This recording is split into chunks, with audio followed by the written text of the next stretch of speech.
I'm Vengeance. Hi Vengeance, I'm Ryan. Something in the way. This movie was something else, huh? Just to give everyone a quick background about my love of Batman, I grew up playing the original Lego Batman on my PlayStation 2. I played that game so much that I guarantee I could play in icy reception with my eyes closed while being chased by the cop from Cloudy with a Chance of Meatballs. I was only 5 years old when The Dark Knight came out, and I guess because technically, a psychopath wearing clown makeup shoving a pencil into someone's eye socket is considered too inappropriate, I didn't see that movie until I was about 11 years old, and I remember being completely mesmerized by the Joker's performance. With some other iconic Batman roles I watched along the way, including the BVS version, which I will not be sharing my opinion on because I don't want to start fan wars in the comments, we have finally arrived to Robert Pattinson's version. Despite his Oscar-worthy performance in Twilight, many felt he wasn't fit for the role before the movie even came out. Which, why do comic book movie fans continue to do this? Why do they continue to complain when something doesn't go the exact way they wanted it to? Well, actually, I just answered my own question. That, along with the confusion of an already established current live-action Batman, there were some mixed thoughts about this movie when it was first announced. And at the moment, the DCEU is in a very awkward position to say the least, with confusions about what's connected and what's not. It shouldn't take a rocket scientist to figure out which universe a DC movie is in. Although, this can also be seen as a positive, because with every new DC project, WB has given the directors full control in what they can make, and I am always so appreciative of that. Most of the time. The Batman is no exception. Giving Matt Reeves full control and not having to fit into a universe like Marvel made The Batman simply a masterpiece. I have a lot of thoughts about this movie, some good and some bad, and there's really no way to categorize them in a way that makes sense. So I'm just gonna talk about everything on my mind and see where it takes us. I don't know if this is a hot take, and honestly if it is, I don't really care, but this is the best live-action Gotham City we've ever gotten, and it's not even close. This Gotham is so amazing, not only because it's beautifully shot and comic accurate, but it's so prominent in the storytelling of this movie. That intro to Gotham, after the Riddler brutally murdered that mayor guy, was one of my favorite scenes in the movie and set the tone so well. Never has a Batman movie made Gotham City feel like this much of a main character. And what I mean by that is everyone that inhabits it. Seeing all these criminals, even the ones doing petty things like graffiti, being absolutely terrified by the bat signal was so interesting and never done before. This was a long scene too. It let the audience get immersed into this corrupt city and really feel like there's only one savior,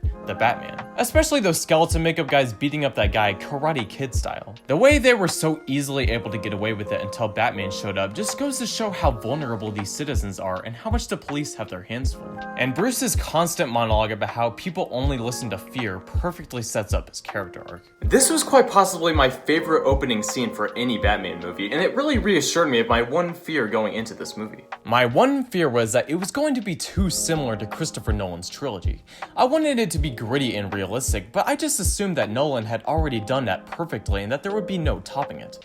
However, it doesn't try to top it, because it created its own thing. To me, this opening scene showed me how this movie is able to be both. It's a mix of gritty realism and comic accuracy. So just after one scene, I was fully on board with this movie, which has to be the best possible way to start a movie. Also, Michael Giacchino's haunting score made it even better. Whenever I review new movies like I did for the Snyder Cut, I will hold the most important stuff for last, because I have to lay the foundation first. So we have to get to some characters first before I can give my opinions on Robert Pattinson's Batman. I was not expecting to love this Alfred as much as I did.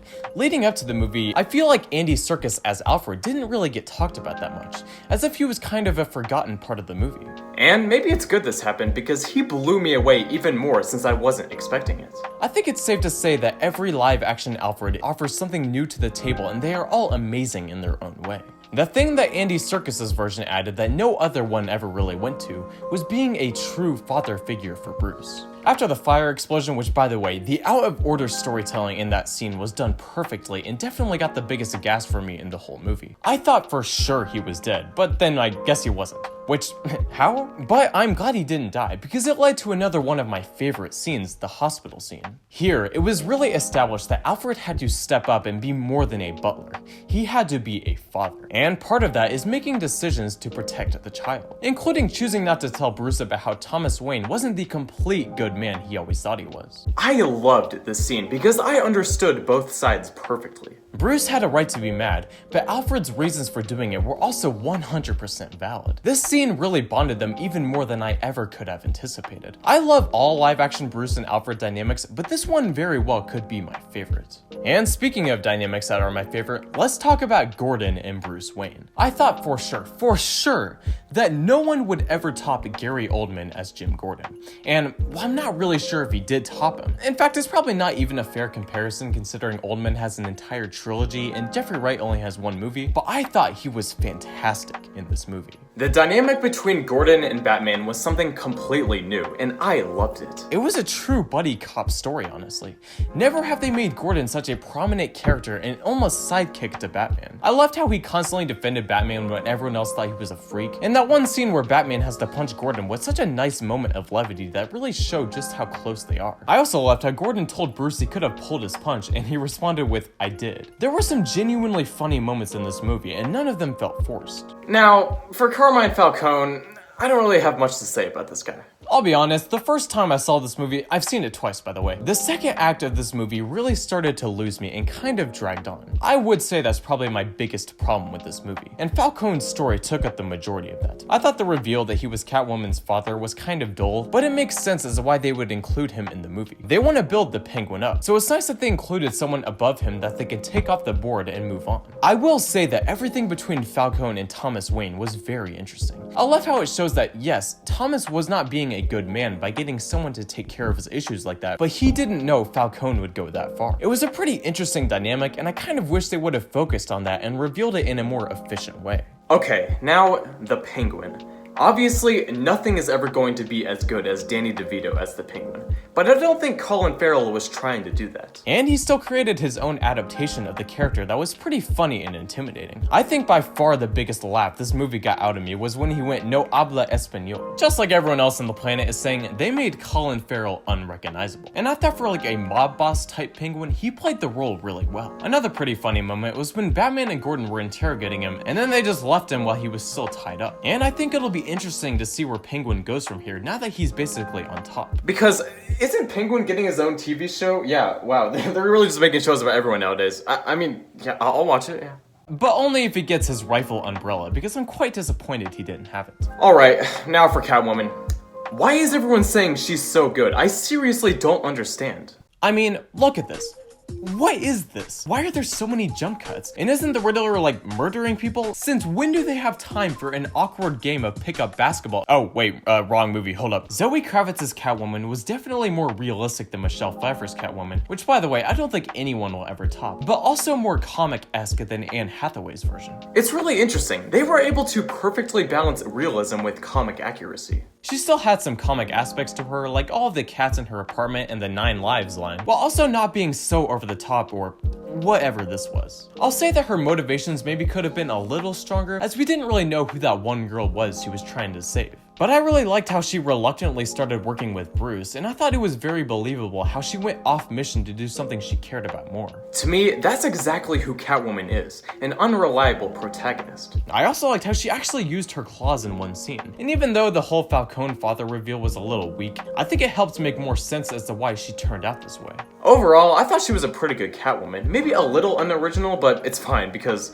we're about to get into something completely original. The Riddler was so cool, man. Quite possibly my favorite part about this entire movie is how it felt like we were going on a scavenger hunt with Batman and Gordon. And every time there was a new "to the Batman" note, I was always on the edge of my seat wondering what it said. It's such a simple yet ingenious way to make the audience care about what's going to happen next. Some of his riddles were genuinely clever too. Thumb Drive is of course a classic, but I think my personal favorite was the URL rat website thing. Yeah, I thought that was just so well done. Now, going into this movie, there was one thing I was a little worried about that I'm happy to report isn't a problem. But I was worried if the Riddler's motivations would be strong enough. The ingenious thing about the Joker is that he doesn't need motivations or a backstory. In fact, it makes him even scarier when he doesn't have them. Christopher Nolan just took that idea and made it even stronger by having him tell completely different character backstories to 2 different people. But I figured they couldn't really repeat that, and they would have to come up with some type of motivation for this character. And the motivation they went with made perfect sense Pattinson actually brought up something that I never thought about the character of Batman. The Riddler being angry about how Bruce got all of the attention while he has all of this money is a motivation I can totally get behind. Because while money doesn't solve everything and attention should be on the son who lost his parents, it would make sense as to why someone who is in a similar situation would get angry if he had no money to fall back on. It made perfect sense as to why he would want to expose the Wayne family and every other elite in Gotham City